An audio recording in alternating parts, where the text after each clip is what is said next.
Love that new open. NBC5's medical expert, Dr. Robin Miller, joining us now for this week's Focus on Health. Thanks for joining us, Dr. Miller. We'll get right to the questions. Sounds good. All right, question number 1. Is it okay to let my 8-month-old cry herself to sleep at night? Possibly. A recent study looked at 2 different techniques on how to deal with a crying baby at night. The first method, called graduated extinction, involved ignoring the baby's cries but checking on them at specific times and intervals. The second was called bedtime fading, which involved delaying bedtime to make children drowsier. A control group was also followed. After a year, the graduated extinction group fell asleep earlier and woke less during the night. The bedtime fading group fell asleep earlier but still woke up during the night, and the control group stayed awake longer and woke up more than the other 2 groups. It basically didn't change. So did any of these methods create more stress? No, not with the children. So they checked their cortisol levels and they were the same. I'm guessing they didn't check the parents. Yeah, I think really? all of them probably were stressed. I know, especially the graduated method. That would be tough. Yes, I couldn't do it. Yeah. On to our next question. Can prepackaged meals help with weight loss? Yes and maybe. A study of 183 overweight adults provided them with 2 prepackaged meals a day for 3 months. They were compared to those who ate self-selected meals. 74% of those eating the meals achieved greater weight loss than those who self-selected their own meals. Those 74% lost 5% of their weight compared to 53% of those who ate their own meals.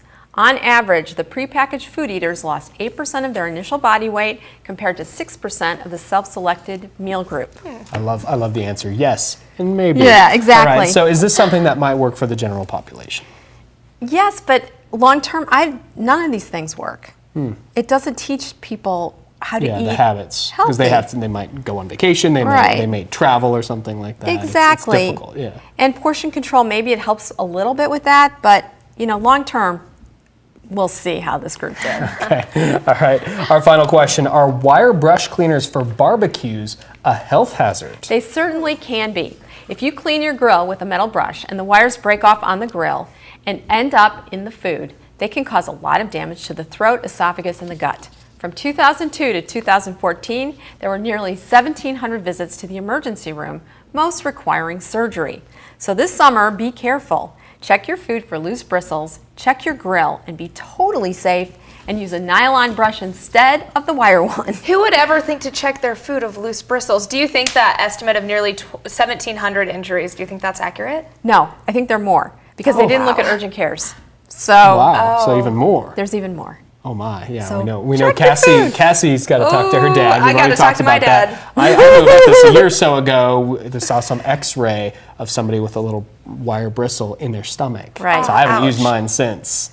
I'm good. Yeah. Yeah. Wow. All right, we want to let you know that you can send your questions to Dr. Robin Miller right there at the address on your screen, or better yet, email them in, drmiller@kobi5.com. Look for the answers to your questions right here next Tuesday night. Thank you so much, Dr. Miller. Thanks for having Adam me. Kolpak's up next with your full weather forecast. But first, take a look at what's coming up tonight in primetime.